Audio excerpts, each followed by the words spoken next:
मला तर अभिमान वाटतो की आज मला लोक संदीप पाटीलचा मुलगा म्हणून आजही ओळखतात. आणि तू बिलीव्ह नाही करणार, आयुष्यभर संदीप पाटीलचा मुलगा म्हणून ओळखलं, आता 83 नंतर संदीप पाटील म्हणतात. So, तुम्ही टॅलेंटेड आहात, तुम्ही चांगले दिसतात, तुम्ही मेहनत करतात, ह्याचं म्हणणं हे नाही की तुम्हाला काम मिळेल किंवा तुम्ही सक्सेसफुल करेक्ट. व्हाल. ऑडियन्सना तुम्ही आवडला पाहिजे. ॲक्च्युली मला हसू येतं आजकालच्या मी नावं नाही घेत, पण आजकालच्या स्टार्सकडे बघून. मी अंधेरीत आलो की मला धडकी भरते. 4 बंगला 7 बंगल्याला मी माझी आलो कधी दुसऱ्या कामासाठी, पण तरी पण मला एक धडकी भरते. माझी दारू, माझं खाणं पिऊन तुला पिक्चरमध्ये घेतलं हे बोलून नेक्स्ट डे दुसऱ्याला घेतलंय. मुर्शिदाबाद म्हणून एक जागा आहे कॅलकटाहून 4-4.5 तासावर नॅक्सलाइट एरिया आहे, तिथे शूट केली. तिथे आमच्यावरती अटॅक झाले. आम्ही लिटरली किडनॅप होता होता वाचलो आहे. बघत माझ्याकडे असे टिपिकल नाना पाटेकर स्टाईल. बस सँडी मेहनत केली, बनेल ॲक्टर, एवढंच बोलले. एक खूप मोठी फिल्म मी साईन केलेली, मी आणि शाहजान पदमसी. त्या फिल्ममध्ये दोघांनाही रिप्लेस केलं गेलं आणि ती फिल्म खूप मोठी हिट झाली.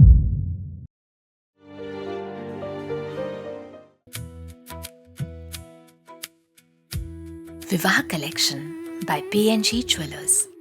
स्वागत करूया अभिनेता चिराग पाटीलचं. नमस्कार. नमस्कार, खूप स्वागत. जे मी Thank you. सुरुवातीला म्हणाले की तू छान, खूप हँडसम दिसतोस आणि Thank you. तू मेहनत घेतोस तेवढी स्वतःवर, नो डाऊट. कारण सोपं नाही आहे एवढं मेंटेन करणं, कन्सिस्टंट राहणं. मला सांग, एकतर कधीतरी तुला कंटाळा येतो का की बस झालं, किती आपण लक्ष द्यायचं स्वतःकडे, किंवा खूप खूप होऊन जातं अनेकदा? ॲक्च्युली काय झालं आहे की आता मी माझी सुरुवात झाली 2008मध्ये. बालाजीची करम अपना अपना म्हणून सिरियल, तिथून माझी सुरुवात झाली. सो 2008 आणि आज आपण 26मध्ये. सो 16 वर्ष झाली. 16 वर्ष झाली ॲक्टिवली काम करून. त्याच्या आधी एक 4 वर्ष आपण माझ्या प्रेपमध्ये म्हणा, क्लासेस असतील. सो ती एक सवय झालेली आहे आता, एक लाईफस्टाईल झालेली आहे. सो त्याच्यात मला आता काहीतरी एक्स्ट्रा आपण एफर्ट घेतोय किंवा काहीतरी अजून आउट ऑफ द वे जाऊन करतोय असं मला वाटत नाही. ती लाईफस्टाईलच झालेली आहे आता, की एक्सरसाइज करणं, राईट खाणं, झोपणं व्यवस्थित टायमावर. सो हे सगळं आता रुटीन झालेलं आहे आधीपासूनचं. हो. आणि म्हणजे मी कॉलेजमध्ये असतानाचं माझं रुटीन उलटं होतं. मी झोपायचोच नाही तेव्हा. अच्छा, झोपायचंच नाही? झोपायचोच नाही मी. म्हणजे आम्ही कॉलेजमध्ये सगळेच पार्ट्या करतात, मस्ती मजा करतात. आणि माझा एक मित्र आहे रोशन, त्याची आई सब इन्स्पेक्टर होती. त्यामुळे आम्हाला बऱ्याच ठिकाणी एंट्री म्हणजे इझिली मिळायची त्याच्यामुळे. सो आम्ही खूप मजा, खूप धमाल केलेली आहे. आणि ऑलमोस्ट कॉलेज डेजमध्ये मला आठवतं आहे 4-4, 5-5 दिवस लागोपाठ पार्ट्या करायचो, हे ते वगैरे. कामं पण करायचो, अभ्यास पण करायचो. पण आणि मला असं वाटतं की त्यावेळेला ती गोष्ट झाली पाहिजे. करेक्ट आहे. पण त्याच्यानंतर जेव्हा माझं ग्रॅज्युएशन झालं आणि मी सिरियसली डिसाईड केलं की आता आपल्याला फिल्म लाईनमध्ये यायचं आहे, मेहनत करायची, लोकांना भेटायचं आहे, तेव्हापासून माझी फुल लाईफस्टाईल फ्लिप चेंज. झाली. आणि आमचे जे सर आहेत, म्हणजे ज्यांच्याबरोबर मी वर्कआउट करतो, विजय आल्वा, ते बेसिकली क्रॉसफिटचे पायनियर आहेत. सो जेव्हा इंडियामध्ये क्रॉसफिट हा प्रकारच माहिती नव्हता किंवा हे नाव पण क्रॉसफिट काय आहे हे माहिती नव्हतं, तेव्हापासून ते करतायत आणि मी तेव्हापासून त्यांच्याबरोबर आहे.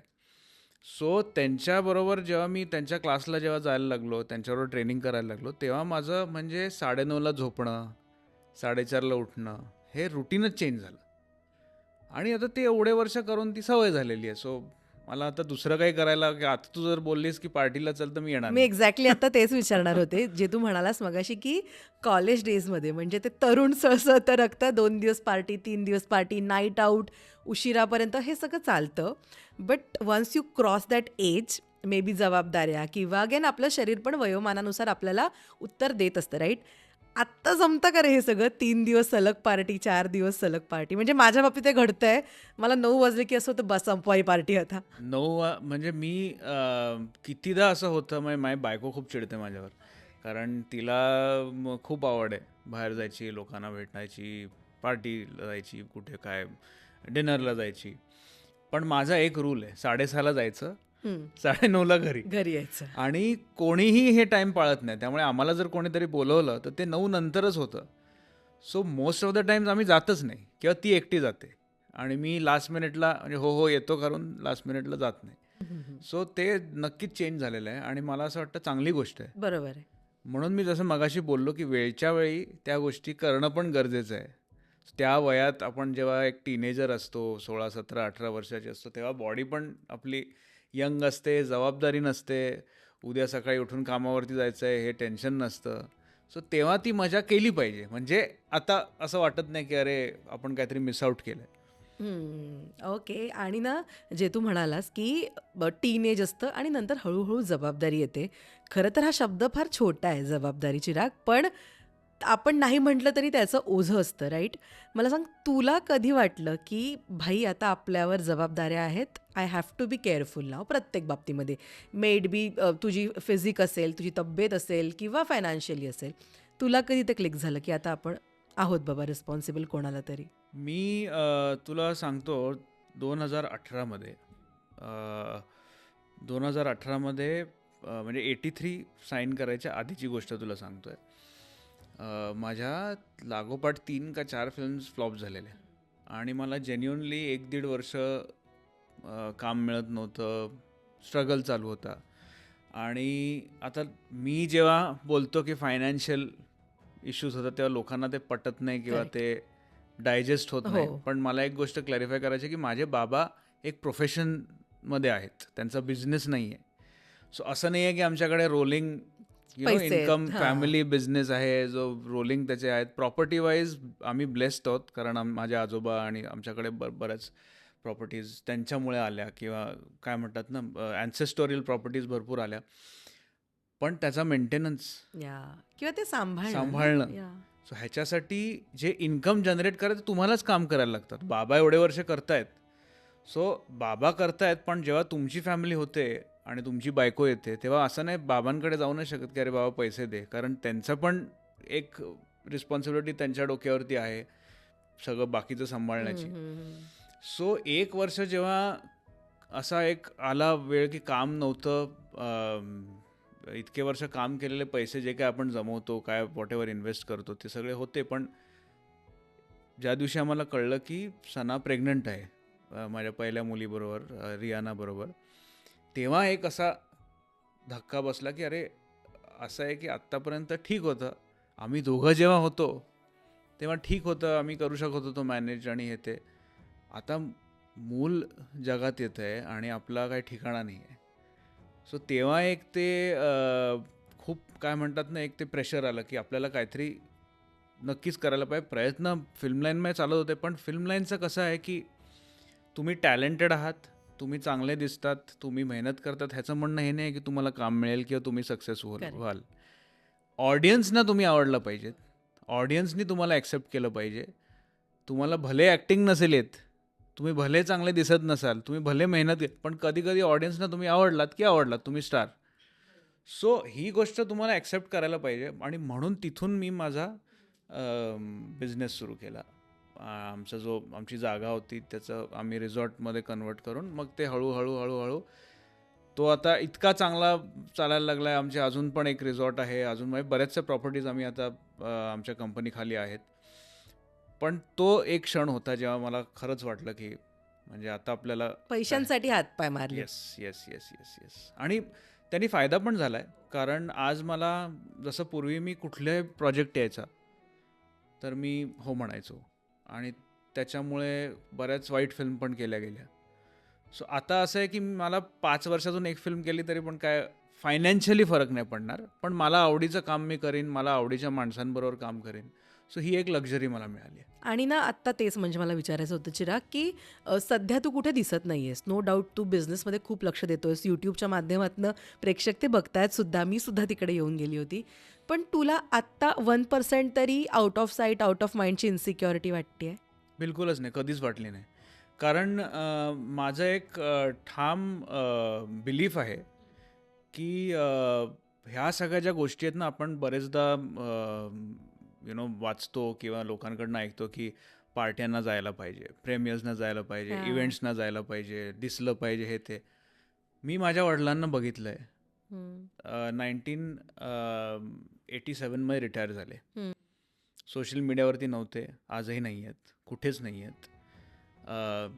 एकदम लो प्रोफाईल ठेवतात आजही. जास्त पार्टीज बिर्टीज तर सोडूनच दे, इव्हेंट्सना जात नाहीत, काहीच करत नाहीत.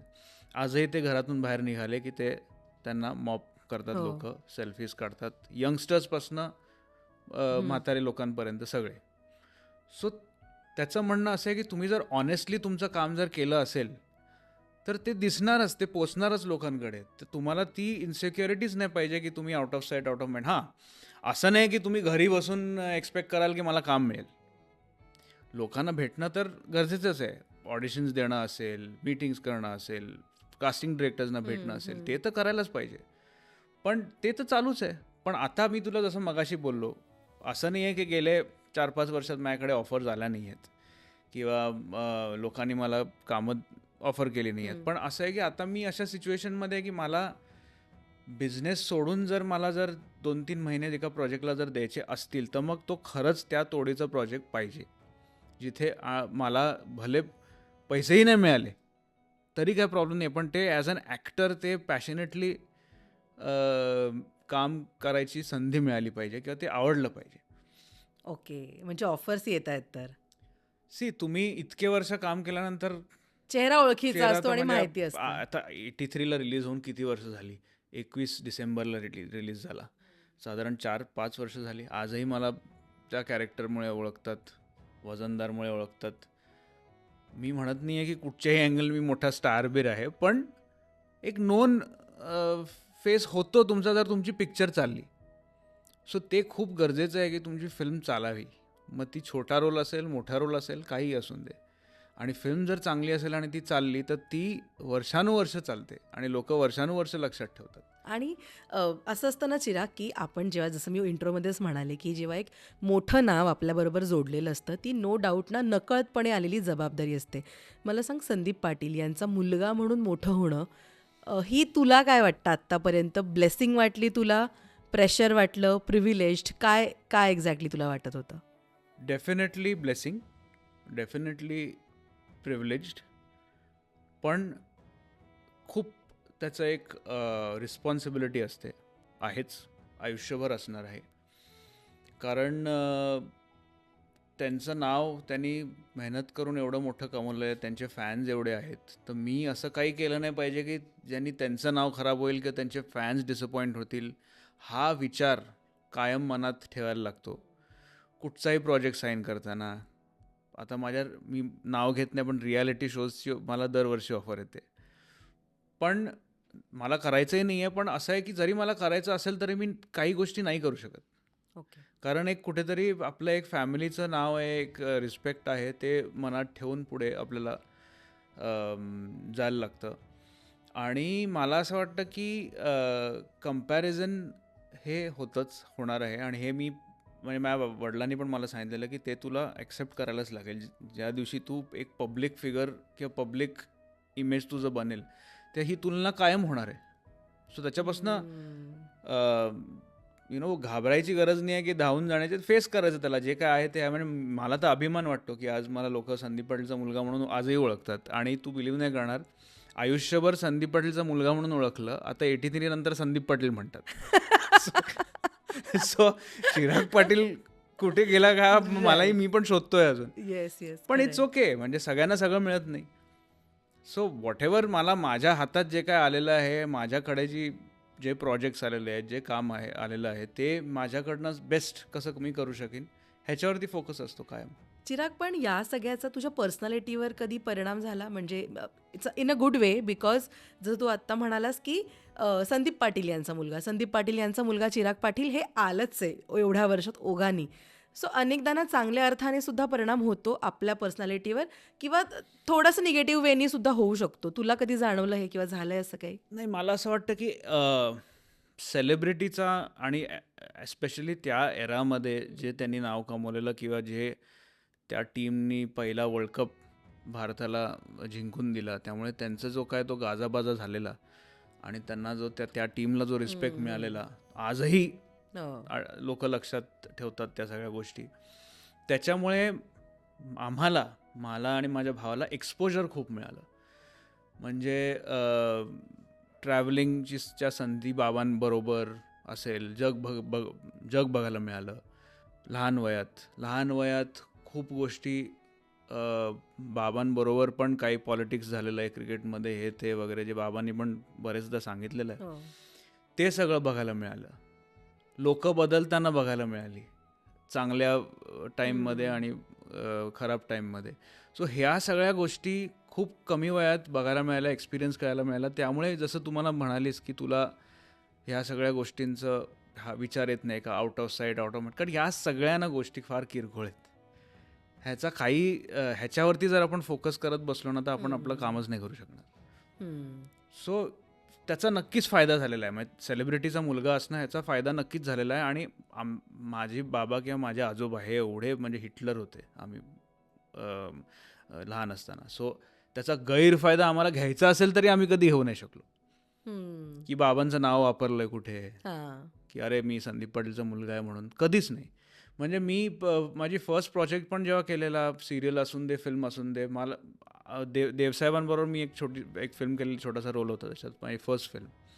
त्यांना अर्ध शूटिंग होईपर्यंत माहिती नव्हतं मी संदीप पाटीलचा मुलगा आहे. जॅकी श्रॉफनी त्यांना सांगितलं की अरे हा संदीप पाटीलचा मुलगा आहे. कोणता चित्रपट? चार्जशीट, त्यांची शेवटची फिल्म, माझी पहिली फिल्म, छोटा रोल आहे. जॅकी श्रॉफ, नसीरुद्दीन शाह, मिलिंद गुणाजी. सो कधीच त्याचा वापर केला नाही मी म्हणजे स्वतःच्या मेहनतीवरती, स्वतःच्या हिमतीवरती जे काय मिळालं ते केलं. सो त्याचे प्लस पॉईंट्स आहेत, मायनस पॉईंट्स आहेत. पण म्हणजे बाबांच्या लिगसीमुळे चिराग, तुला असं कधी जाणवलं की आता माझ्याकडनं खूप अपेक्षा आहेत किंवा मला त्या पूर्ण करायच्या आहेत किंवा मला आणखीन बेटर प्रूफ करायचं आहे? कारण ना, जिथे कंपॅरिझन असतं ना, तिथे एक कुठेतरी थोडी भीती असते की अरे बापरे, बाबांनी इतकं केलं आहे, ॲटलिस्ट त्यांच्या एवढं नाही, बट मला स्वतःला आता प्रूफ करायचं आहे. तर तुला कधी असं जाणवलं की माझ्याकडनं सुद्धा त्याच लेवलच्या अपेक्षा असू शकतात इतरांना? ॲक्च्युली लहानपणीपासून आत्तापर्यंत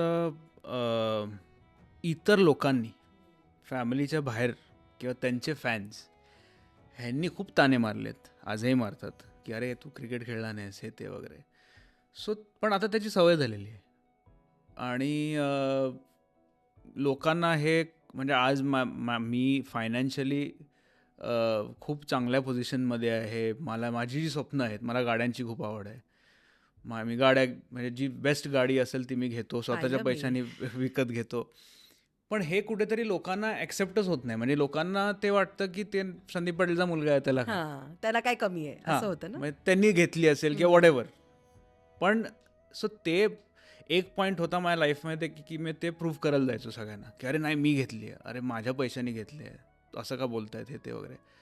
पण मग अशी एक वेळ आली, माझ्या बायकोनी पण मला खूप समजावलं याच्यावर, की आपण कितीही लोकांना हा प्रयत्न केला समजवायचा किंवा दाखवायचा की हे मी केलं आहे, तुझ्या बाबांचं नाव एवढं मोठं आहे की ते तू हेच नाही, काय म्हणतात, त्याच्याहून तू दूर जाऊच नाही शकणार आहेस किंवा हे तुला फेस करायलाच लागणार आहे.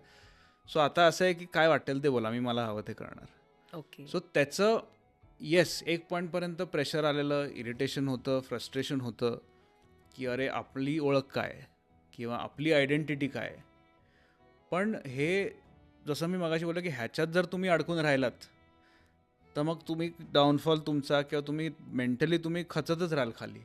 ह्याच्याहून वरती बाहेर कसं यायचं किंवा त्याला सामना कसा द्यायचा त्याच्यावरती फोकस पाहिजे. आणि आज आपण किती बघतो, अभिषेक बच्चनला प्रेशर नाही आहे, अर्जुन तेंडुलकरला प्रेशर नाही आहे, रोहन गावस्करला प्रेशर नाही आहे, शाहरुख आर्यनला प्रेशर नाही आहे, पण करतायत ना कामं आणि चांगली कामं करतायत सगळे. सो ते आता प्रत्येकाच्या नशिबाचा भाग येतो. खरंच. चिराग, पण तुला हसू येत असेल ना, कारण जेव्हा मोठं नाव आहे आपल्याबरोबर अगेन, तेव्हा जसं तू गाड्यांचा उल्लेख केला की अरे हां, त्यांनी घेऊन दिली असेल किंवा त्यांच्याकडनं आली असेल. अनेकदा ना, म्हणजे आपण इतकी मेहनत करत असतो की ते वाईट पण वाटतं, पण नंतर हसण्यावारी घेतो आपण. ते काय आपण लोकांना आता एक्सप्लेन करायचं? तुला होतं असं काहीतरी, काय आता मी कोणाला एक्सप्लेन करू, की हसू येतं? ॲक्च्युली मला हसू येतं आजकालच्या, मी नावं नाही घेत, पण आजकालच्या स्टार्सकडे बघून. किंवा कारण काय आहे ना की एक फिल्म त्यांची हिट गेली की 1चा 10 लोक होतात. I know, I totally agree. आणि हे मी आज बघतोय, ते क्रिकेटच्या फील्डमध्ये असून दे, फिल्म लाईनमध्ये असून दे, बिझनेसमध्ये असून दे, पॉलिटिक्समध्ये असून दे, हे मी आज तू पण बघ, आपण सगळे हे बघतोय. 8-8 गाड्या, 3-3 गाड्या, जेवढी मोठं नाव तेवढ्या गाड्या जास्त, तुमच्या ताफे, लोक तुमच्या अवतीभोवती जास्त, हे मी बघतोय. सोशल मीडियावर बंबार्डमेंट, आज मी हे केलं, ते केलं, इकडे गेलो, तिकडे गेलो, उगीच हे केलं, वॉट एव्हर. आणि दुसरीकडे मी माझ्या वडिलांना बघितलेलं आहे की जे कुठेही नसून आजही उभे राहिले की लोक त्यांच्याकडे जातात, सगळ्यांना सोडून.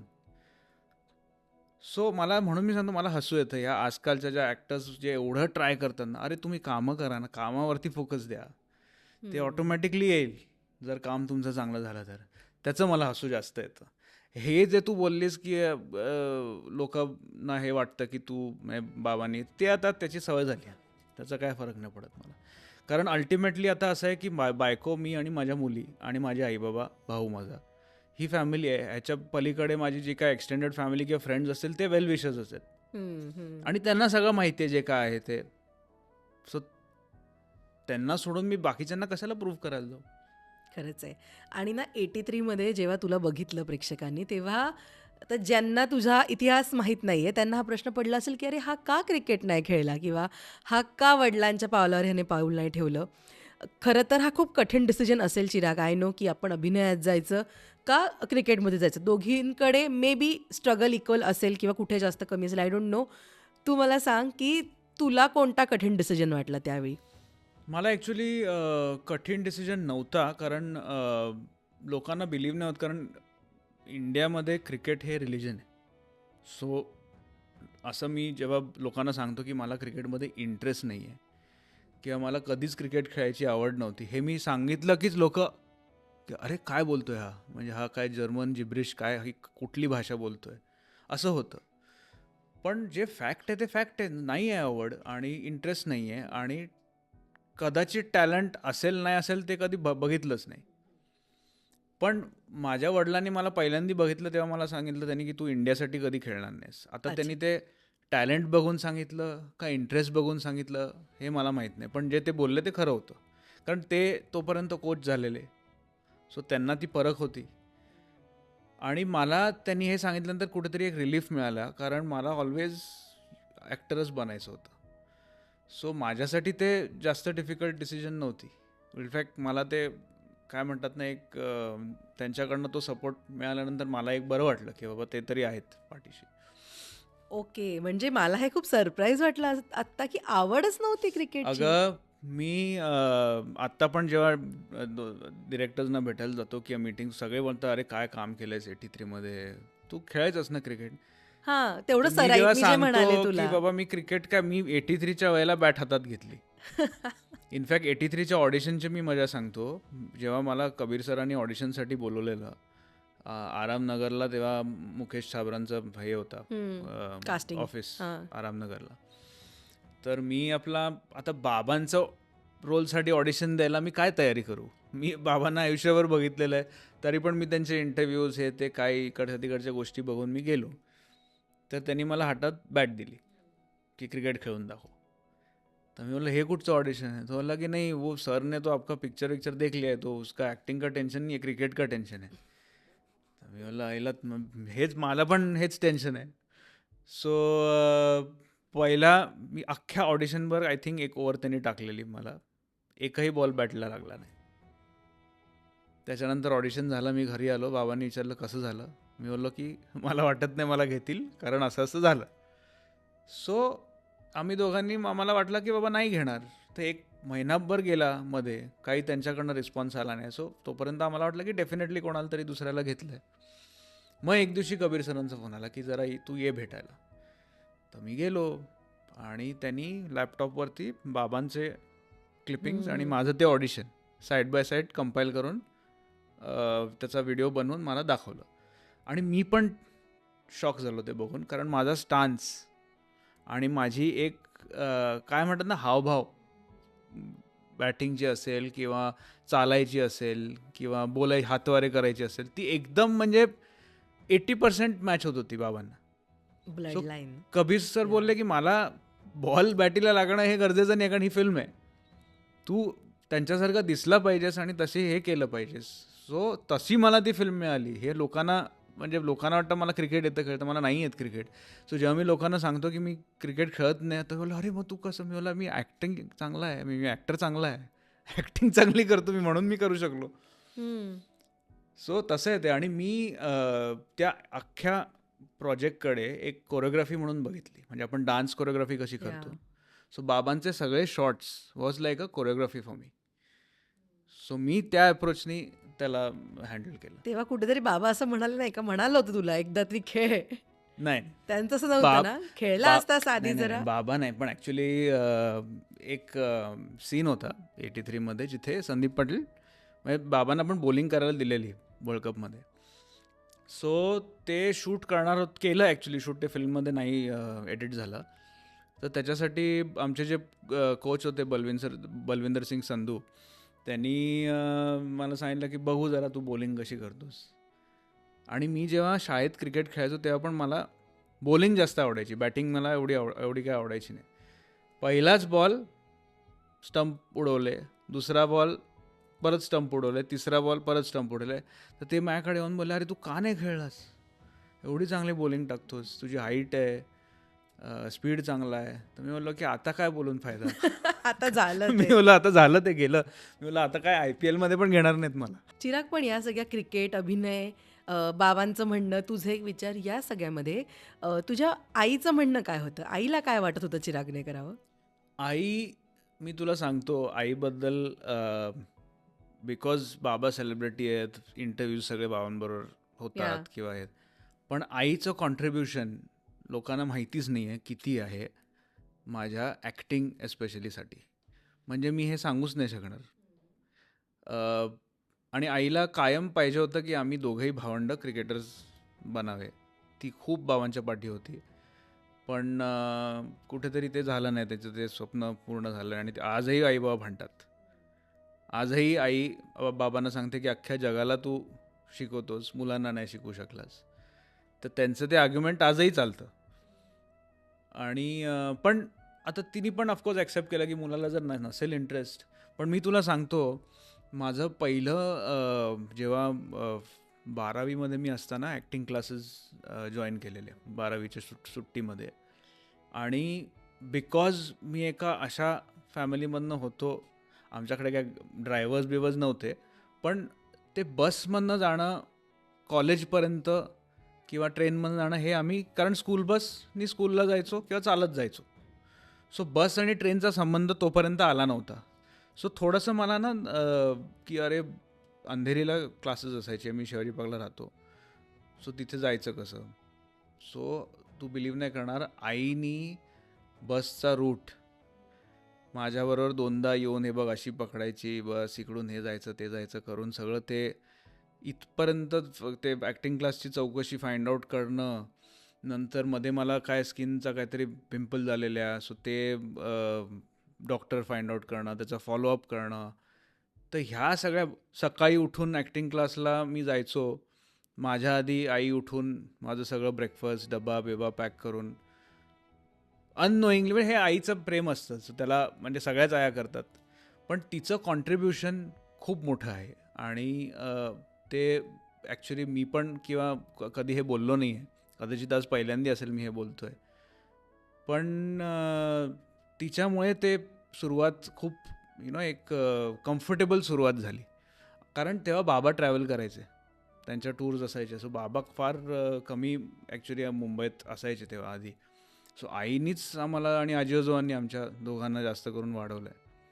सो तिचं कॉन्ट्रीब्युशन खूप आहे. पण येस, ते होतं भांडण त्यांचं आजही. चिराग, भलेही आपल्याला आपल्या घरच्यांचा सपोर्ट असतो किंवा आपल्याकडे एक मोठं आडनाव असतं, बॅकअप असतं, तरी पण ऑडिशनची खिंडही आपल्यालाच लढवावी लागते. तिकडे तू बेटर केलं तरच तुला काम मिळणार आहे. इनिशियल डेजबद्दल मला तुझ्या ऐकायला आवडेल. आत्ता तर तू माहिती आहेस सगळ्यांना की तू काय काम केलं आहेस, ते सगळ्यांना माहिती आहे. पण इनिशियल डेज जे तू म्हणालास की 4 वर्ष तू आधी ट्रेनिंग केलं, शिकलास, मेहनत घेतली आणि देन तू इकडे आलास, राईट? सो ती जर्नी, इनिशियल डेजची जर्नी मला ऐकायला आवडेल तुझी. खूप खूप म्हणजे आज मी तेव्हा मला खूप म्हणजे मी तुला काय सांगू, मला आजही मी अंधेरीत आलो की मला धडकी भरते. 4 बंगला 7 बंगल्याला मी माझी आलो कधी दुसऱ्या कामासाठी पण, तरी पण मला एक धडकी भरते, कारण इतके ऑडिशन्स, इतक्या मीटिंग्स, म्हणजे आय डोंट नो किती दिले असतील मी. पण मला आठवतंय माझं फर्स्ट मीटिंग होती 10वीची परीक्षा जस्ट झालेली, आणि मला बिलकुल अभ्यासात इंटरेस्ट नव्हता. मला मला ॲक्च्युली असिस्ट करायचं होतं, आणि आज मी जर इफ आय लुक बॅक, मला असं वाटतं मी ते केलं पाहिजे होतं. पण अनफॉर्च्युनेटली तेव्हा आईबाबांना असेल किंवा आजूबाजूच्या लोकांना पण ते नॉलेज नव्हतं की फिल्ममध्ये येण्यासाठी काय केलं पाहिजे. वेरेज बाबांचे तेव्हा मित्र पण फिल्म इंडस्ट्रीमध्ये खूप होते, सो सहज कोणाकडे तरी त्यांनी चांगल्या Recommendation प्रोडक्शन नी, हाऊसमध्ये हो. कामाला म्हणजे वॉट एव्हर लावलं असतं as a assistant, which I should have done. आता त्याच्याबद्दल बोलून फायदा नाही आहे, पण ते केलं पाहिजे होतं. पण पहिली मीटिंग मला आठवते, बाबांचे खूप चांगले मित्र नाना पाटेकर आणि माझे फेवरेट ॲक्टर आणि फेवरेट ह्युमन बिईंग ऑल्सो, त्यांना फोन लावला बाबांनी की अरे एक काम आहे, तर जरा भेटशील का. तर ते तेव्हा पुण्याला होते, तर मी आई बाबा आम्ही गेलो पुण्याला, आणि पुण्याला तेव्हा ॲम्ब्रोजिया नावाचा ढाबा होता एक, तिकडे रात्री भेटायचं ठरलं. तर मी आपला फुल एक्सायटेड, आणि नाना सर आले आणि बसले, आणि मी आपलं बघतोय नुसतं त्यांच्याकडे, अरे Nana Patekar. So as an actor तू इमॅजिन करू शकशील की काय मला एक्साइटमेंट होती. आणि त्यांची थोडीशी बोलणी झाली, तर मग त्यांनी विचारलं बाबांना की सँडी काय काम होतं सांग. तर बाबा बोलल्या माझा मुलगा आहे चिराग, ह्याला ॲक्टर बनायचं. आणि बघितलं माझ्याकडे, उभा राहिलो. आणि अम्ब्रोजिया ढाबा मोठा होता, 50 टेबल्स होती, लोक सगळी बसलेली. म्हणलं ते शेवटचं टेबल दिसते, जा चालून ये. तर मी आपला गेलो, चालून आलो, बघत माझ्याकडे असे टिपिकल नाना पाटेकर स्टाईल. बस सँडी मेहनत केली, बनेल ॲक्टर, एवढंच बोलले. त्याच्यानंतर ते त्यांचं काय ते आपसमध्ये जे होतं ते बोलायला लागले, आणि तशी अख्खी इव्हनिंग गेली. That was his only advice, आणि दॅट वॉज माय फर्स्ट काय म्हणतात ना एक्सपिरियन्स फिल्म इंडस्ट्रीच्या माणसाबरोबर. त्याच्यानंतर माझी सेकंड बाबांनी मीटिंग अरेंज केलेली सुभाष गैनबरोबर. ते पण मला सांगितलं तू ऑफिस शोध, आणि मला लेट झालेलं कारण मी फुल गडबडीत. विस्लिंग वुड्स किती मोठं आहे. विस्लिंग वुड्स नाही, त्यांचं खारला ऑफिस होतं, ओके. तिथे त्यांनी मला बोलवलं. आणि तेव्हा पण ते मला मीटिंगमध्ये, चांगली मीटिंग झाली, ते मला बोलले अरे तू लहान आहेस खूप अजून, तुला ट्रेनिंग करायची गरज आहे. पण अशी सुरुवात झाली. त्याच्यानंतर किती ऑडिशन्स, किती तास लाईनीमध्ये, किती वेळेला. एकदा तर मी तुला सांगतो, मी डिरेक्टरच्या ऑफिसच्या बाहेर बसलेलो, आणि मला सांगितलं येत आहेत. 3.5 तास मी थांबल्यानंतर ते स्वतः त्यांच्या केबिनमधून बाहेर आले आणि गेले बाहेर. आणि मग त्याच्यानंतर कधी माहिती झाली नाही मीटिंग वॉटेवर. पण हे प्रत्येक ॲक्टर बरोबर होतं, त्यामुळे हे माझा स्ट्रगल मी ह्याला मानत नाही, ही प्रोसेस आहे. हे विचारण्यामागचा हाच माझा हेतू होता चिराग, की भलेही आपल्याकडे प्रिव्हिलेज असेल तरी पण इनिशियल डेज हे बिलकुल सोपे नसतात. प्रूफ हे करावंच लागतं, मग तुम्ही कोणी पण असा. अगं माझ्याबरोबर असे किस्से झालेले आहेत. मी तुला तू हसशील आता. एक डिरेक्टर होते, त्यांनी मला एक फिल्मसाठी साईन केलं, Hindi film, as a hero sign केलं. नावाजलेले डिरेक्टर आहेत, मी नाव नाही घेणार, पण आता नावाजलेले नाही आहेत, तेव्हा होते. त्यांनी मला सांगितलं की ट्रेनिंग सगळं सुरू झालं आमचं, काय आमचे वर्कशॉप्स व्हायचे हे ते वगैरे. आणि माझ्या वडिलांनी तेव्हा ना ती टोयोटा फॉर्च्युनर गाडी नवीन आलेली, सो ती घेतलेली. आणि एकदा मी त्यांच्याबरोबर मीटिंगला असताना ती गाडी घेऊन गेलो. त्यांनी बघितली ती गाडी, आमची चालू आहे, मीटिंग चालू आहे, स्टोरी सेशन चालू आहे. ते एक दिवशी मला बोलले की चिराग आपण ना जरा एक लोकेशन बघायला जायचं आहे, अहमदनगरच्या इकडे आहे, तू एक काम कर, तुझी मोठी गाडी आहे ना ती काढ, आपण जाऊया सगळे आणि आपण डिस्कस करूया आता स्क्रिप्ट बिप सगळं. मी बोललो ठीक आहे. आणि कुठे तेव्हा काय ना, म्हणजे मी आधी काय त्याच्या प्रोजेक्ट्स वगैरे काहीच केले नव्हते, म्हणजे माझं पहिलंच होतं ते. सो सकाळी 5 वाजता निघालो आम्ही बोलतोय बोलतोय बोलतोय ह्यांचं ते डिरेक्टर होते, पाठी एक असिस्टंट होता त्यांचा. चाललोय मी आपला, चालवतोय गाडीमध्ये, पेट्रोल मीच टाकलंय, सगळं आम्ही चाललो दॅट टू फॉर्च्युनर फॉर्च्युनर. आणि बाबा नव्हते, बाबा होते कुठेतरी आय थिंक बँगलोरला होते. आणि बाबांना हे मी आजपर्यंत सांगितलं नाही आहे, पॉडकास्ट बघतील तेव्हा त्यांना कळेल. सो पोचलो अहमदनगरला आणि एक कुठेतरी असा तिथे जंगलात कुठेतरी म्हणजे घेऊन गेले आणि तिथे आम्हाला हरणं बिरणं दिसायला लागली. सो मला की का कुठे आलो आहे आपण आणि इथे काय करतोय आपण. शेवटी एका डोंगरावरती आणि फुल कच्चा रस्ता, ब्रँड न्यू ती गाडी घेऊन मी आपल्या जंगलात चाललोय आणि एक असं हिलवरती आम्ही गेलो. हिलवरती एक बंगला होता. तर त्या बंगल्याच्या इकडे गाडी जाऊन थांबली. त्या बंगल्यामधनं बाहेर एक फॉरेनर बाई आली, तिचं पण नाव मी घेत नाही. आणि मला तोपर्यंत काय आयडियाच नाही, काय उतरलो आम्ही. ते डिरेक्टर त्यांना भेटले वगैरे, अरे काय हाय हाय सगळं झालं. आणि तिथे आत बंगल्यामध्ये जवळजवळ एक 60-70 कुत्रे होते, वेगवेगळ्या ब्रीड्सचे. आणि ह्यांचं तिकडे डिरेक्टरने तिचं बोलणं सुरू झालं की हा चांगला आहे, तो चांगला आहे, हे चांगलं आहे, ते चांगलं आहे, मी हा घेऊ का, तो घेऊ का. शेवटी लंच टाईम म्हणजे लंचची वेळ झाली, तर मग आम्ही कुठेतरी आश्रमात गेलो, तिथे लंच खाल्ला, काहीतरी फालतू काहीतरी खाल्ला लंच. मग परत तिथे बंगल्यावरती आलो. मग मला कळलं ह्यांना कुत्रा घ्यायचा होता. ते तुला घेऊन गेले? मला घेऊन गेले कुत्रा घ्यायला. आणि तिकडे पण मला वॉशरूमला जायचं होतं. मी कधी आणि काही गोष्टी आपण विसरूच नाही शकत. मी ऑलरेडी तिथे फ्रस्ट्रेट झालेलो की बाबा हे काय चालू आहे. वॉशरूमला जायला गेलो, दार उघडलं तर कमोडवरती कुत्रा बसलेला. आणि मी त्या बाईला सांगतोय, अरे ती बाई मला सांगते तो ट्रेंड आहे. ट्रेंड आहे पण मला जायचंय, तो कुत्रा काय बसलाय तिकडे. तर त्याला काढलं बाहेर. मग मी गेलो आणि मग आम्ही तर एक कोणती त्यांनी सिलेक्ट केला कुत्रा. तो काहीतरी फास्ट धावणारा असा तो बारीक टाईपचा ब्रीड, मला मी विसरलो नाव त्याचं. तर त्याला घेऊन निघालो गाडीकडे यायला. तर ती फॉरेनर बोलते, you want see what he can do. ते डिरेक्टर बोलत आहेत व्हॉट. Okay weight. बेल्ट उघडला आणि बोलली काय छू गो काहीतरी बोला. तो गेला जंगलात, हरिण मारून आणलं त्यांनी.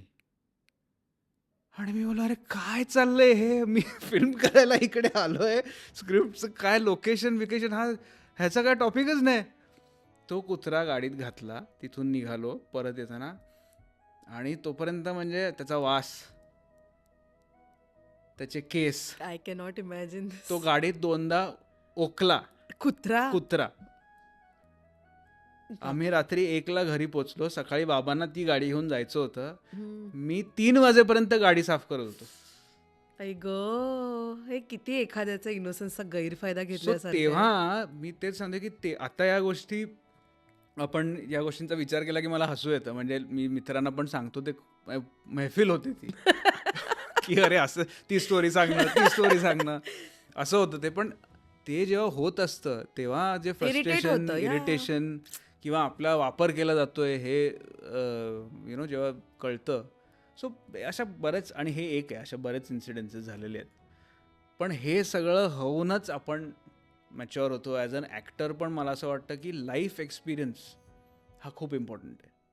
तुम्ही जर आता फॉर एक्झाम्पल तुम्हाला जर ॲक्टिंग करायची की तुम्हाला भूक लागली आणि तुम्हाला माहीतच नाही भूक लागणं काय असतं, किंवा फ्रस्ट्रेशन काय असतं, काम न मिळणं हे काय असतं, किंवा जसं मी बोललो की ते ती फेज आलेली की अरे बायको प्रेग्नंट आहे आणि पुढचा काय पत्ता नाही आहे.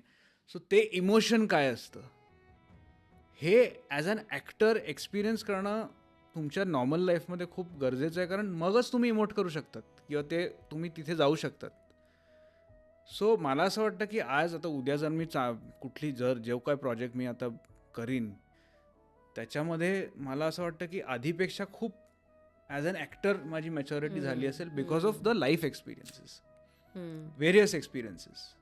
आज मी बिझनेस पण करतोय, हे पण करतोय, ते पण करतोय. सो ह्या सगळ्या गोष्टी मला तरी कुठेतरी वाटतं की कलेक्टिव्हली तुम्हाला ॲज अन ॲक्टर उपयोगी पडतात.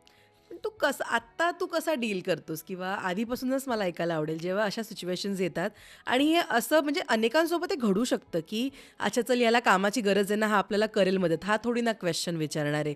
ते नाही म्हणणं आहे ना, ते यायला गट्स आणि करेज लागतं की नाही मी हे नाही करणार किंवा मला हे नाही जमणार.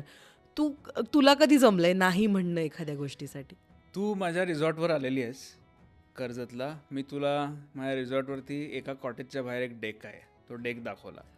आणि मी तुला तेव्हा पण सांगितलेलं की त्या डेकवरती फिल्म इंडस्ट्रीचे इतके प्रोड्युसर्स, इतके डिरेक्टर्स, इतके रायटर्स, इतके म्युझिक डिरेक्टर्स येऊन गेलेले आहेत. तिथे स्टोरीज लिहिलेल्या आहेत, तिथे फिल्म्सचं डिस्कशन्स झालेली आहेत. माझी दारू, माझं खाणं पिऊन मला रात्री तुला पिक्चरमध्ये घेतलं हे बोलून नेक्स्ट डे दुसऱ्याला घेतलं आहे, असंही कितीदा झालेलं आहे. आणि मला याच गोष्टीमध्ये मजा यायची की बाबा सगळे एकत्र येत आहेत आणि आपण धमाल करतोय. माझं जेव्हा लग्न झालं तेव्हा माझी बायको बोलली की हे सगळं पहिलं बंद कर. ती बोलली की लोक येत आहेत. तेव्हा तो रिसॉर्ट नव्हता, तेव्हा बंगला होता आणि एकच बंगला होता. आता तू जे बघितलंस झालं आहे एवढे कॉटेजेस आणि हे आणि ते काहीच नव्हतं, एक छोटासा बंगला होता. सो ती बोलली की तुझा बंगला, तुझे पैसे, तुझी दारू, तुझं खाणं सगळं येत आहेत आणि एक एक नाही 10 आणि एकाला बोला की 5 यायचे. सो हे सगळं तू पोचतोय सगळ्यांना, तुला त्याच्यामधनं मिळतं काय? तिथे तुला बोलतायत की मी तुला उद्या साईन करतो आणि आपण तुला घेऊन हे प्रोजेक्ट करूया, ते प्रोजेक्ट करूया. पण नेक्स्ट डे काय? नेक्स्ट डे मग नेक्स्ट टाइम फोन येतो फक्त की तू कधी जायचं नेक्स्ट फार्म हाऊसला. सो मग बायकोनी खूप बदल घडवला याच्यामध्ये. ती आल्यापासनं तिने म्हणजे लिटरली मी तुला सांगतो ना सगळं ट्रॅकवरती आणलं. आणि मेंटली पण मला खूप तिने ट्रॅकवरती आणलं. कारण मी खूप असा म्हणजे काय म्हणतात ना हॅपी गो लकी होतो मी. मला काय म्हणजे ॲडव्हान्टेज कोणी माझं घेतं हे पण मला कळायचं नाही. किंवा येत आहेत मजा करतायत, माझं मोटिवेशन तेच असायचं की बाबा सगळ्यांनी यावं, मजा करावी. एव्हरीबडी सगळे बिझी असतात फार्म हाऊसला. आणि त्याच्यामुळे आज जेव्हा रिसॉर्ट माझं झालेलं आहे, अलिबागला पण मी आज माझं चालू आहे, ते जे खातिरदारी करण्याची एक पद्धत आहे त्याच्यामुळेच मला असं वाटतं ते आज एवढं मोठं झालं आहे आणि आमचे गेस्ट एवढे तिथे येऊन एन्जॉय करतात आणि ते वाढत चाललं आहे दिवसेंदिवस. ती एक सवय माझी अजूनही गेली नाही आहे आणि त्याचा फायदाही झालेला आहे. पण जसं तू मगाशी म्हणालीस की कुठे तू ब्रेक मारलास, ते बायकोनी ब्रेक मारायला लावला. आणि ना त्यांचा म्हणजे भलेही आपण एक आपला स्ट्रगल किंवा आपला एक झगडा चालू असतो, पण आपल्या मागे ना आपली फॅमिलीसुद्धा अनेक गोष्टी सफर करत असते. आता आपण सणाबद्दल बोलूया तर ऑफकोर्स ती तिच्या सासऱ्यांना बघते, ती तुझीसुद्धा मेहनत बघते ना. अशावेळी तिचा पण एक स्ट्रगल चालू असणार की बाबा आपल्याला हे दोन्ही जपायचं आहे, आपल्याला आपल्या नवऱ्याला सुद्धा पुश करायचं आहे, ॲट द सेम टाईम आपल्याला ही लिगसीसुद्धा जपायची आहे. तुमच्या दोघांमध्ये सुद्धा अशा विचारांचं नेहमी होतं, देवाणघेवाण होते की काय केलं पाहिजे, काय नाही केलं पाहिजे? हो ऑफकोर्स. आणि इनफॅक्ट सना आणि मी लहानपणीपासून एकमेकांना ओळखतोय कारण आम्ही फॅमिली फ्रेंड्स आहोत. ती ज्या गोष्टींमधनं गेली आहे लाईफमध्ये, तिच्या आईनी काही वर्षांपूर्वी सुसाईड केलं, वडिलांचा काय इश्यूज होते, फॅमिली इश्यूज बरेच होते. आज तिचं रिलेशन चांगलं नाही आहे वडिलांबरोबर, भावाबरोबर, what ever it is, for what ever reasons. So त्या ट्रॉमामधनं ती गेलेली आहे आणि फार कमी वयात गेलेली आहे. थँकफुली तेव्हा आम्ही डेट करत होतो.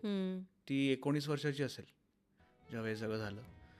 तेव्हा मी होतो तिच्यावर. मी पण लहानच होतो, म्हणजे मी पण मी 24 होतो. सो मला पण काय तेवढा सेन्स नव्हता, पण आम्ही दोघांनी एकमेकांना कसं तरी करून ना सपोर्ट केलं. म्हणजे माझा हा फिल्मचा स्ट्रगल चालू होता तेव्हा, तिचा फॅमिली स्ट्रगल चालू होता. तर कुठेतरी आम्ही एकत्र आलो, आम्ही एकमेकांना तो सपोर्ट दिला आणि ती एक काय म्हणतात ना एक बॉन्ड क्रिएट झाला. आणि आज पण मी म्हणतो की ॲज अन ॲक्टरची बायको असणं हा खूप मोठा सॅक्रिफाईस इन इट सेल्फ आहे. कारण ग्लॅमर कॉन्स्टंटली तुम्ही सराउंडेड असतात, मग तुमचे फॅन्स असतात, तुमचे फिमेल फॅन्स असतात. ते सगळं हँडल करणं किंवा ते सगळं काय म्हणतात टॉलरेट करणं हे खूप मोठं, तुम्हाला मेंटली खूप स्ट्रॉंग व्हावं लागतं. पण फॉर्च्युनेटली बिकॉज तिचेही बाबा सेलिब्रिटी होते आणि आय थिंक मी म्हणतो आहे की त्यावेळेचे one of the most good looking cricketers Salil Ankola आणि ॲक्टर्स ऑल्सो. सो तिन्ही ते बघितलेलं आहे तिच्या घरात पण, ते ते फेम नेम, आणि ऑफकोर्स माझ्या घरात मीही बघितलेलं आहे. सो तिला ते डील करणं खूप सोपं गेलं. पण आजही जेव्हा मी शूटिंगला जातो तर आज तर बिझनेसची पण अर्धी जबाबदारी ती सगळं जे आमचं रिसॉर्टचं जे फूड पार्ट आहे ती सगळं सांभाळते. सो मी जेव्हा कधी जातो काय दुसरं काम असेल शूट असेल तर सगळं तिच्यावरती येतं ते. सो ती तेही सांभाळते. आज 2 मुली आहेत त्यांनाही सांभाळते. आईबाबांचं पण असतं सगळं. सो तिचा सपोर्ट तिच्या सपोर्टशिवाय काय झालंच नसतं. म्हणजे मी कुठेच नसतो आज. खरंच. आणि असा सपोर्ट हवा आपल्याला. कारण 100%. सगळेजण म्हणतात अरे प्रिव्हिलेज्ड आहे, प्रिव्हिलेज्ड आहे. पण प्रिव्हिलेज्ड तुम्हाला सक्सेसपर्यंत नाही घेऊन जात ना. त्याच्यासाठी तुम्हाला आणि घरच्यांनाच बॅटल लढायचं असतं, राईट? मी तुला एक खरं सांगू का, मी प्रिव्हिलेज लाईफ कशाला म्हणेन, जर तुम्ही तुमच्याकडे जे आहेत त्याच्यामध्ये खुश असाल ना, दॅट इज प्रिव्हिलेज लाईफ. कारण there is no limit to anything. Anything. Correct. तुम्ही आज 100 करोड कमवलेत तर तुम्हाला वाटेल मला 1000 पाहिजेत. तुम्ही आज मर्सिडीज घेतलीत तुम्हाला वाटेल मला रोल्स रॉयस पाहिजे. सो हे नेव्हर एंडिंग आहे.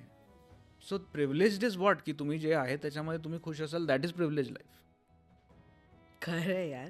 पण प्रेक्षकांना ना, जसं तू मगाशी मला म्हणालास की तू मुलाखती दिल्या आहेत पण तू पॉडकास्ट नाही दिला, त्याचप्रमाणे तू जे प्रोजेक्ट केलेत ना ते प्रेक्षकांना माहिती आहे, पण तुझा कठीण काळ कोणालाच माहीत नाही आहे. चिराग, तुलाच तो शेअर करायला आवडेल माझ्याबरोबर?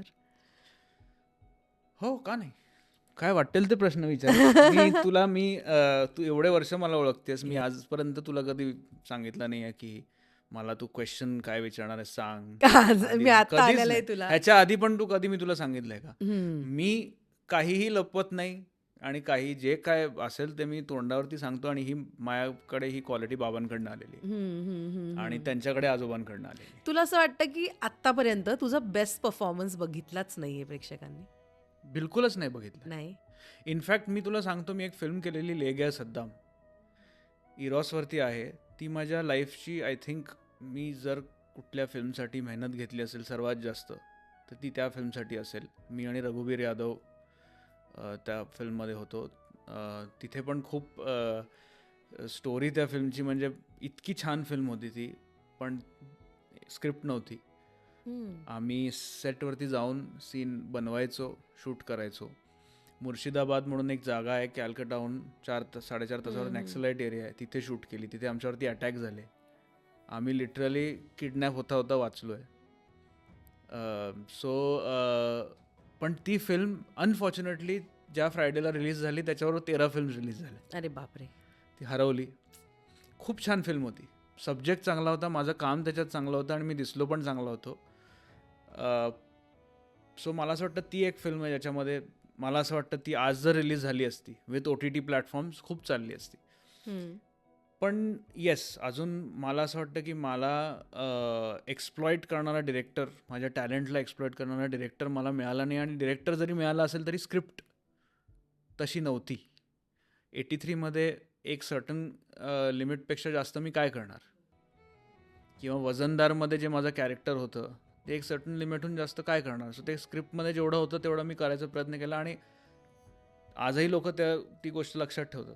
खरंय. सो येस, आजपर्यंत मला असं वाटतं की माझा टॅलेंट एक्सप्लॉइट केला नाही आहे. आणि ना, मालिका तू केली, एक नंबर म्हणू देत किंवा मानसीचा चित्रकार तो म्हणू देत, पण त्यानंतर तू सिनेमांकडे वळलास. खरं तर ओढ असते सगळ्यांना सिनेमांची, पण अनेकदा असं असतं ना की डेली सोप आपल्याला घराघरामध्ये पोहोचवतात किंवा एक ग्लॅमर असतं डेली सोपला सुद्धा. तुला असं वाटतं की डेली सोप तू कंटिन्यू जरा करायला हवं होतं का? तुझ्या मते करेक्ट डिसिजन होता आपण चित्रपट सृष्टीकडे वळण्यासाठी? नाही, मी तुला सांगतो ना, मला आजपर्यंत, मी मगाशी तुला सांगितलं की मी इतके ऑडिशन्स दिलेत, इतक्या लोकांना भेटलो आहे. मी आजपर्यंत जे काय प्रोजेक्ट्स केलेत किंवा माझ्या वाटेला जे काही प्रोजेक्ट्स आलेत आणि ते झालेत, रिलीज झालेत, ते सगळे बाय चान्स झालेत. मी ज्या पण प्रोजेक्टसाठी मेहनत घेतली आहे किंवा जाऊन भेटलो आहे, ऑडिशन दिले, ते कधीच झाले नाही आहेत. हे माझं आता काय नशीब म्हणावं का काय. सो सिरियल पण जेव्हा मला ती मिळाली, ती समोरून आली, ती पण मी करायची की नाही त्यावेळेला ह्याच्यात होतं. पण कोणीतरी सांगितलं की नाही, ही फार वेगळी सिरियल आहे, करायला पाहिजे. मी म्हटलं केली नाही आहे, करून बघूया. सो त्याच्यानंतर वजनदार मिळाली. वजनदारनंतर अजून 3 फिल्म्स मिळाल्या मराठी. मग त्या शूटिंगच्या त्याच्यामध्ये 1-1.5 वर्ष गेला त्या सगळ्या शूटमध्ये. सो तेव्हा मग सिरियलकडे थोडंसं दुर्लक्ष झालं. सो त्या जशा गोष्टी झाल्यात तसा मी वळलोय. ओके. सो माझा जर तू मला विचारलंस माझा प्लॅन काय होता जेव्हा मी ॲज अन ॲक्टर सुरू झालो, तो फार वेगळा होता जे आत्ता जे चाललंय त्याच्या. काय होता तो प्लॅन? मला शाहरुख खान बनायचं होतं आणि सगळ्यांनाच बनायचं असतं. हो, ऑफकोर्स. आणि एक खूप मोठी फिल्म मी साईन केलेली, मी आणि शाहजान पदमसी. आम्हाला दोघांना लॉन्च करणार होते, पण अनफॉर्च्युनेटली त्याच्यावर त्या फिल्म साईन केलेली, सायनिंग अमाऊंट मिळालेली, त्या फिल्मवरती काम सुरू झालेलं, स्क्रिप्टवरती असून दे, जिम असून दे, डान्स असून दे, ॲक्शन असून दे, त्या फिल्ममध्ये दोघांनाही रिप्लेस केलं गेलं आणि ती फिल्म खूप मोठी हिट झाली. हो. सो ही माझी दॅट वॉज माय फर्स्ट काय म्हणतात साईन फिल्म जी झालीच नाही. कोणता नाही चित्रपट? सांगू शकत, सॉरी. एवढा हिट झाला तो नंतर? ओ, म्हणजे माझी करिअरची ट्रॅजेक्टरीच वेगळी असते. खरंच. पण हो. एका खूप मोठ्या नोन फॅमिलीमधला मुलगा त्याच्यामध्ये आला आणि त्यांनी ती फिल्म त्याला मिळाली, म्हणजे त्याच्यामुळे मला काढलं गेलं. पण दिस हॅपन्स. म्हणजे उद्या मी जर क्रिकेटमध्ये गेलो असतो तर मी संदीप पाटीलचा मुलगा असल्यामुळे मला जे चान्सेस मिळाले असते ते कदाचित बाकीच्यांना नसते मिळाले. आणि हे प्रत्येक, not only films, not only acting, not only cricket, not only politics, हे आजकाल जे फॅड झालेलं आहे नेपोटिझम, मी बिलकुल बिलीव्ह नाही करत ह्याच्यामध्ये. कारण बिझनेसवाल्याच्या घरात त्यांचा मुलगा बिझनेसमध्येच येतो ना. आपण साध्या किराण्याच्या दुकानात जरी गेलो तरी त्यांचं 3-3 पिढ्यांपासून दुकान चालू असतं, मग ते पण नेपोटिझम आहे.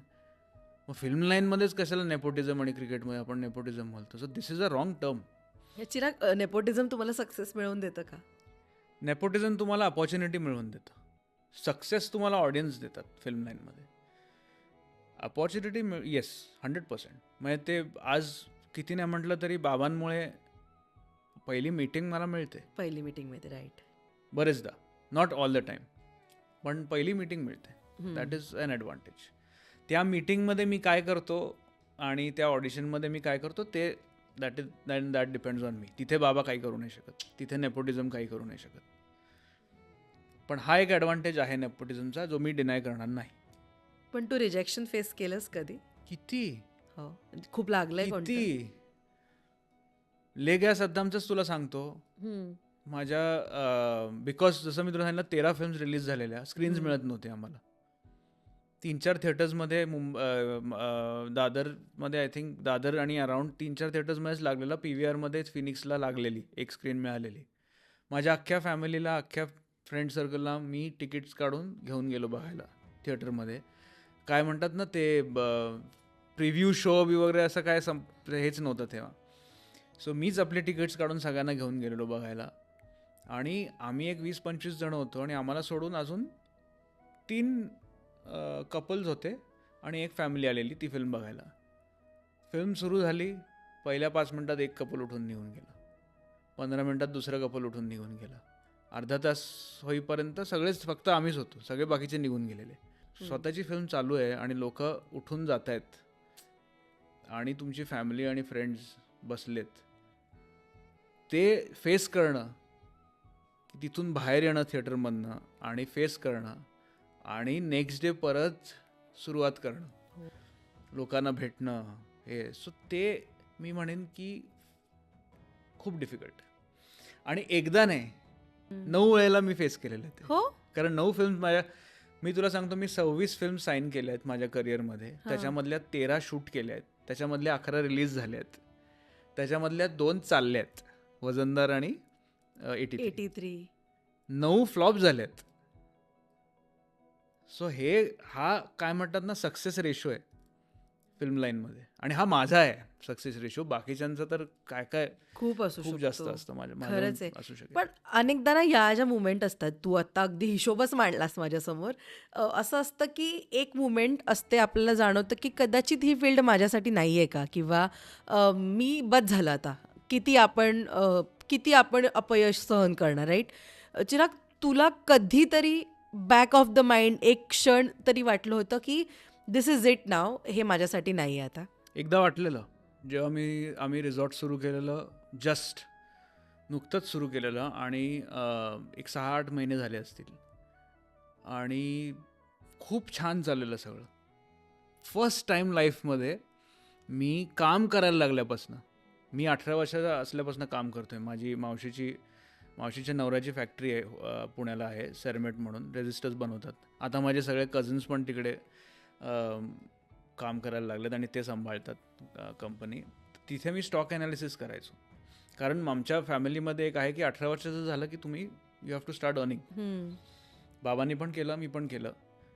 सो तिथून ती सुरुवात झालेली माझी.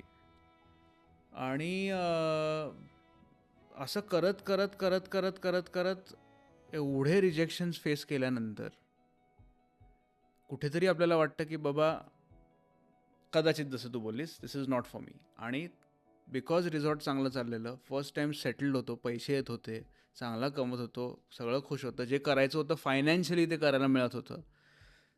मी आणि सना एक दिवशी बसून हा टॉपिक बोललेलो की मी तिला बोललो की मला असं वाटतं की आता I should take a back seat आणि नाही करायला पाहिजे फिल्म्स.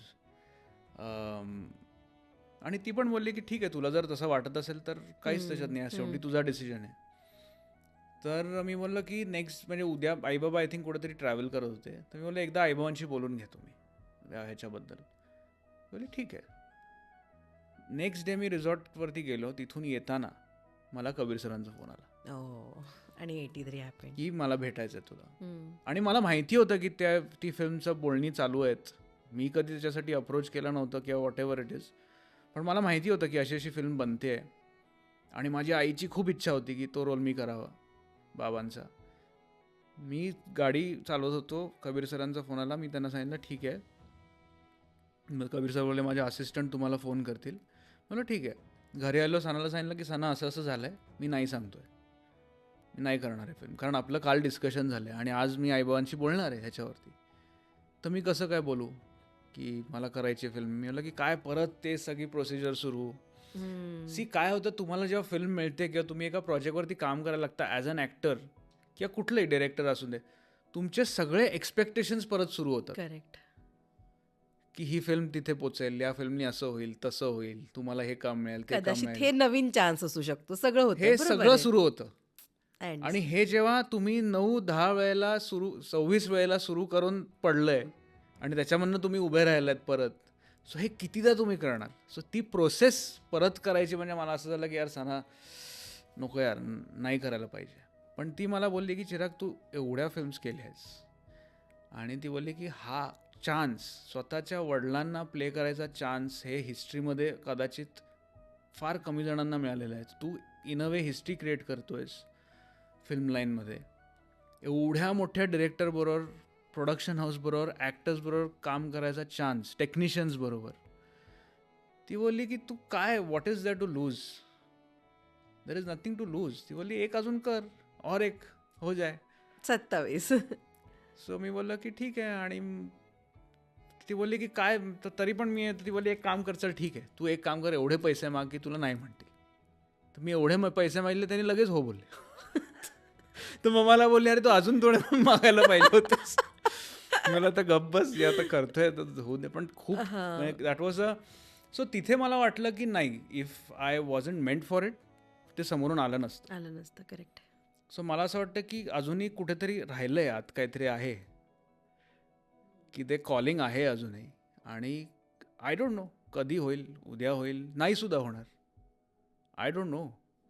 पण मी आता ठरवलेलं आहे की नाही म्हणायचं नाही, किंवा असं नाही म्हणायचं की मी रिटायर झालो आहे. ठीक आहे, माझा बिझनेस चांगला चालू आहे, फॅमिली लाईफ चांगलं आहे, सगळं छान आहे, सगळं छान आहे. पण एक ते स्वप्न आहे ते आहे, आणि त्याची जर ते करायची जर संधी मिळाली तर नक्कीच करेन मी. पण तू असं तू म्हणतोस ना की ते स्वप्न आहे, तुझ्या स्वप्नातली कोणती भूमिका आहे की जी अजून अप्रोचच झाली नाही आहे तुला, आणि तुला खूप स्ट्रॉंगली बिलीव्ह आहे की ती तुला करायची आणि ती मिळणार आहे? मला ॲज अ रोमॅन्टिक हिरो कधी चान्सेस, स्क्रिप्टच कधी ऑफर झाली नाही आहे किंवा कोणी मला ऑफर केली नाही आहे. ॲज अ ॲक्शन हिरो पण केली नाही आहे.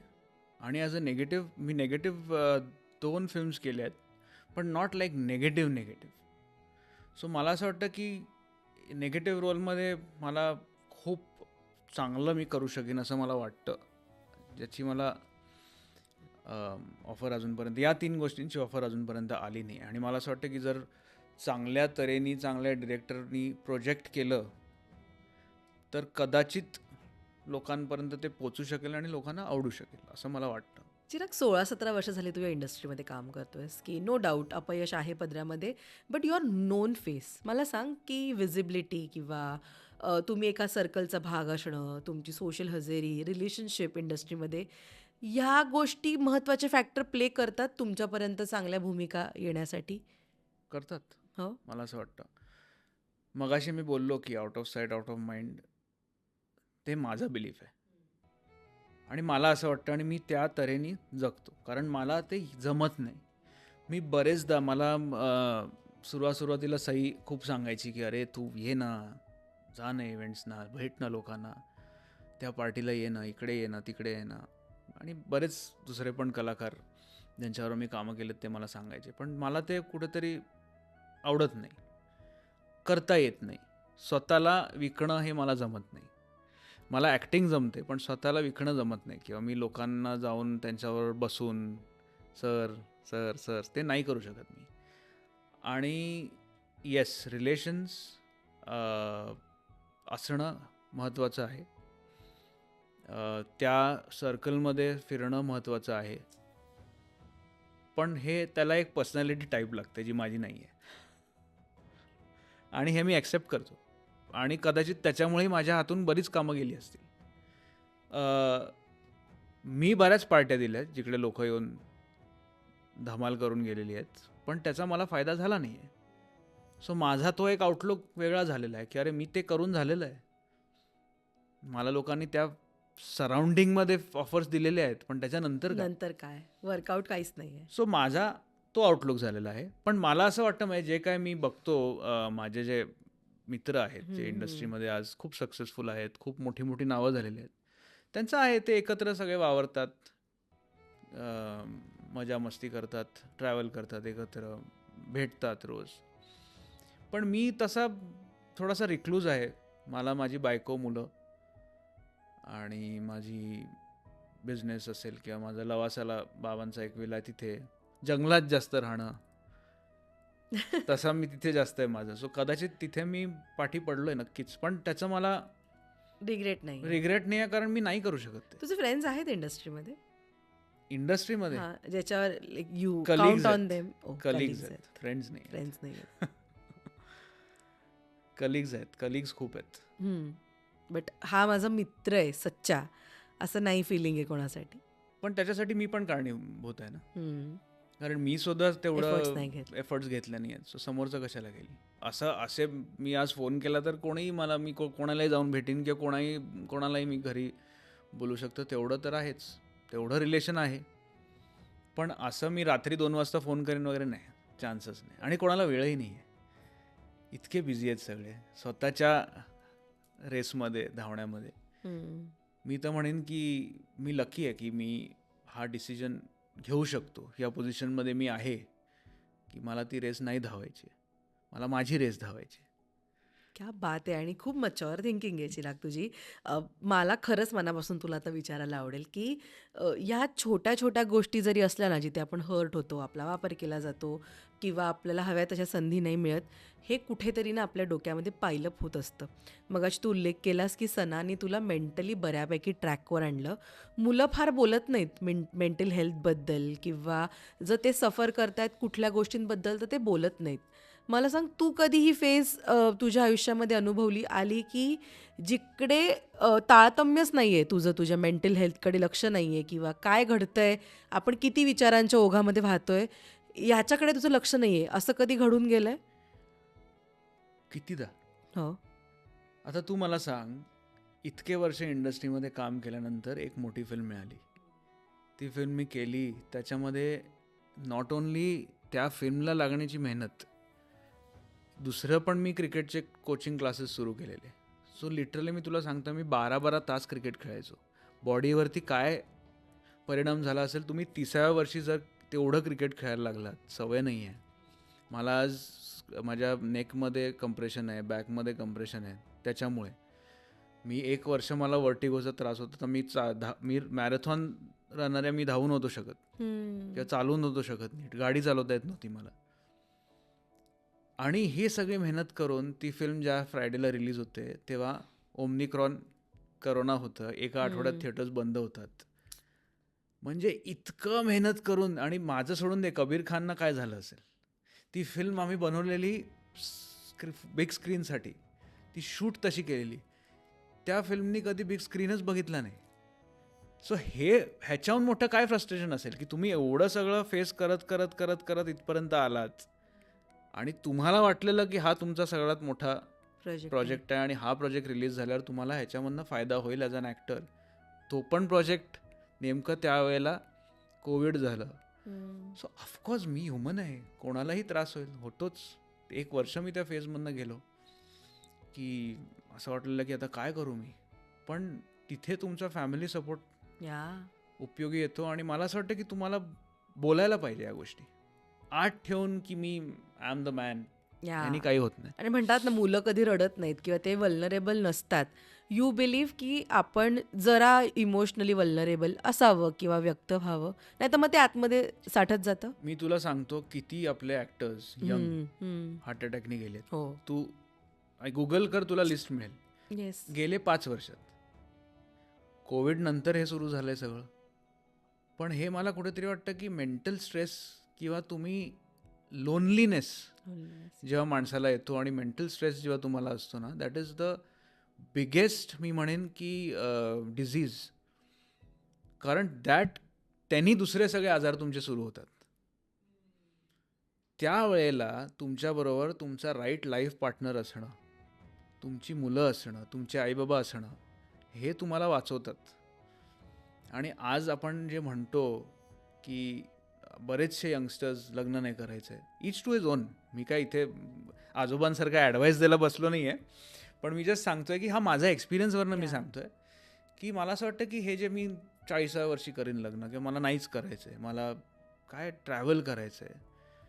किती ट्रॅव्हल करणार आहात तुम्ही आणि कुठेतरी तुम्हाला असं वाटेल ना की अरे कंपॅनियन कोणीतरी पाहिजे लाईफमध्ये. हे जेव्हा तुम्ही या फेजेसमध्ये जाल, कोणाला कॉल करणार आहात तुम्ही? सगळे आपापल्या लाईफमध्ये बिझी आहेत. तुमचे मित्र, तुमचे आईवडील, तुमची फॅमिली, सगळ्यांना आपली आपली प्रॉब्लेम्स आहेत, आपले आपले फ्रस्ट्रेशन्स आहेत. तुमच्या गोष्टी तुम्ही जर शेअर करणार तर तुमच्या बायकोबरोबर, तुमच्या मुलांबरोबर. तर ते असलेच पाहिजे असं नाही, पण ते असले तर त्याचा खूप फायदा होतो. आणि त्याचाच फायदा झाला. सनानी मला भयंकर सपोर्ट केला त्या फेजमध्ये, आणि माझ्या आईनी. अगेन सनानी आणि माझ्या आईनी मला लिटरली त्या फेजमधनं बाहेर काढलं की तू लाग, चालायला, धावायला लाग, हे ते होईल होईल होईल. तर हळूहळू ते सगळं फिजिओ करत करत करत टुडे आय एम बॅक. त्याला खूप वेळ गेला त्याच्यामधनं, आणि हे तिथे कुठेतरी हारून जायला नाही पाहिजे. आणि मी तुला सांगतो अजून एक गोष्ट, त्या फेजमधनं जात असताना मी मी काउन्सिलिंग घेत होतो. 2 महिने काउन्सिलिंग घेतलं. काउन्सिलिंगच्या एका सेशनवरनं येताना परत मी सिग्नलला थांबलेलो. 2 मुलं रस्त्यावरती पावसात, त्यांना कोणीतरी एक कॅडबरीचं चॉकलेट दिलं. इतके खुश. तू बिलीव्ह नाही करणार, मी ढसाढसा रडलो तिकडे की मला आपण काय करतोय. हे इथे रस्त्यावरती मुलं एक कॅडबरी मिळाली म्हणून त्यांना ती त्यांच्या आयुष्यातली खुशी आहे. आपल्याकडे घर आहे, आपल्याकडे गाड्या आहेत, आपल्याकडे स्वतःचा धंदा आहे, पैसे आहेत, फॅमिली आहे. काय कशाला, म्हणजे तुम्हाला लाईफमध्ये काय अचीव करायचं आहे. आणि ठीक आहे, तुम्हाला स्वप्न असतात, पण अल्टिमेटली ते स्वप्न तुम्ही अचीव करून काय शेअर कोणाबरोबर करणार आहात. That is why I am saying की मगाशी मी बोललो की व्हॉट इज प्रिव्हिलेज लाईफ. तुमच्याकडे जे आहे त्याच्यामध्ये जर तुम्ही खुश असाल, that is privilege life. So आणि त्या फेजनी मला खूप शिकवलं. आत्ता कशी आहे तुझी मेंटल हेल्थ? फॅन्टॅस्टिक, बिंदास, काय होईल ते होईल. ऍक्च्युली हा अप्रोच आत्ता असायला हवा तो आलाय त्याच्यामुळे खरंच त्याच्यामधनं गेल्यामुळे तो अप्रोच आलाय, असा तो येत नाही. आणि प्रत्येक जण त्याच्यामधनं जातं आणि जायला हवं. एक इमोशन येते ह्युमन, आपण लाईफमध्ये जगताना सगळे इमोशन्स एक्सपिरियन्स केले पाहिजेत, सगळ्या गोष्टी एक्सपिरियन्स केल्या पाहिजेत, त्यालाच तर लाईफ म्हणतात. खरंच आजच्या नव्या एपिसोडप्रमाणे PNG ज्वेलर्समध्ये सुद्धा आलं आहे नवं कलेक्शन. तुम्हालाही हे नवीन कलेक्शन खरेदी करायचं असेल तर स्क्रीनवर दिलेला QR कोड स्कॅन करा आणि PNG ज्वेलर्सचं नवं कलेक्शन आजच घरी घेऊन जा. Happy shopping. या पॉडकास्टचा शेवटनं मला एका छान नोटवर करायला आवडेल. चिराग, सुरुवातीपासून मी ऐकलंय गाड्यांची आवड तुझी आणि तू आत्ता रिसेंटलीच एक महागडी गाडी घेतली आहेस, राईट? खरं तर ती आवड लागते बिकॉज गाड्यांचं मेंटेनन्स काय सोपं नाही आहे. गाड्यांची तुलना पैशामध्ये करत नाही. नाही? वाव. पण Sorry. तुझी पहिली गाडी कोणती होती? माझी पहिली गाडी बाबांनी मला 18व्या बर्थडेला गिफ्ट केलेली ब्लॅक फोर्ड आयकॉन होती. आणि त्याने ती गिफ्ट केली मला आणि सांगितलं की त्याच्यामध्ये पेट्रोल तू भरायचं त्यासाठी कमवायचं आणि आता. मेंटेनन्स तू करायचं. आ, तिथून ती कमवायची सुरुवात झाली. स्वतःच्या पैशाने घेतलेली पहिली गाडी खटारा एक मी ब्लॅक कलरची BMW घेतलेली. पहिली गाडी BMW घेतलेली. डब्बा second hand. BMW. It's BMW. हा. Biggest mistake. आपण शो ऑफ करायला जातो Yeah. की आम्ही BMW घेणार आहे आणि तिथेच नाही केलं पाहिजे. दॅट हो. Was a wrong decision. त्याच्यानंतर मी परत बऱ्याच BMW पण घेतली, फॉर्च्युनर घेतल्या, मर्सिडीज घेतली, बरंच काय काय. आता पण मी मर्सिडीज घेतली आहे. पण ती गाडी आयुष्यभर लक्षात राहील कारण त्या गाडीने इतका त्रास दिला. BMW नी. ती गराजमध्ये जास्त होती आणि माझ्याकडे कमी होती. हो. ओके. पण मला असं वाटतं की तुमचा जर कुठला छंद असेल किंवा शौक असेल तर त्याची तुलना तुम्ही पैशामध्ये केली नाही पाहिजेत. आणि त्याच्यावरती खर्च तुम्ही जर करत असाल तर तो खर्च म्हटला नाही पाहिजे कारण ती आवड आहे तुमची. तुम्ही त्याच्यासाठीच तर कमवणार. तुम्ही कमवणार आणि ते जर नाही करणार तर काय फायदा. तुम्ही म्हणणार नाही मी जमवतो, मी 60व्या वर्षी घेतो रोल्स रॉयस. अरे तुला एन्जॉय करता येणार आहे का 60व्या वर्षी? 60व्या वर्षी तू स्पोर्ट्स मर्सिडीज घेऊन फिरणार आहेस का? तोपर्यंत enough. ट्रॅफिकची कंडिशन काय असणार आहे, पेट्रोल असेल नसेल काय असेल. आत्ता जमतंय करा. तुझी ड्रीम कार कोणती आहे पण? माझी ड्रीम कार आहे Porsche 911. When are you buying that? Next year? May be in the next 4-5 years. 4-5 Not next years. year. Wow. 4-5 years. 5 years maybe. Hopefully. If Yes, everything Chirag, goes पण well. मला खूप मस्त वाटलं तुझ्याशी गप्पा मारून. Thank you so आणि much. Thank you so much. खरं तर तू नेहमी खूप वेलकमिंग असतोस किंवा अगदीच मनापासून उत्तरं देतोस. आज सुद्धा एक मी म्हणेन वेगळा चिराग आज आमच्यासमोर उलगडला. आणि तुझं आयुष्य कसं होतं किंवा किती मेहनत करावी लागते इथपर्यंत यायला. चिराग पाटील, संदीप पाटील यांचा मुलगा असून सुद्धा हे आज उलगडलं. पण थँक्यू सो मच आणि all the very best. Business खूप छान चाललाय तुझे. रिसॉर्ट्स खूप मस्त आहे. Thank you. तुमची Thank you. हॉस्पिटॅलिटी कमाल आहे. प्लस ऍक्टिंगमध्ये ये लवकर आणि काहीतरी आणि छान तू येतेस प्रोजेक्ट आता कर. resort मी ला. येतेय लवकरच. आणि खरंच खूप चांगला दिसतोस तू स्क्रीनवर. आत्ता या इंटरव्ह्यूसाठी मी काय ग्लिम्सेस बघितल्या तुझ्या आधीच्या कामाच्या. जेन्युअनली तू मस्त दिसतोस. Thank you. Thank you. पुन्हा एकदा हरकत नाहीये यायला बिग स्क्रीनवर. डिरेक्टर्सना सांग. All the very best. Thank खरंच you so लवकर much. छान काम आणि घेऊन ये. थँक्स की मला बोलवलंस. माझा पॉडकास्टचा डेब्यू आहे. है ना. आणि आय होप हा डेब्यू खूप छान तुझ्यासाठी टर्न आउट होऊ देत. थँक्यू.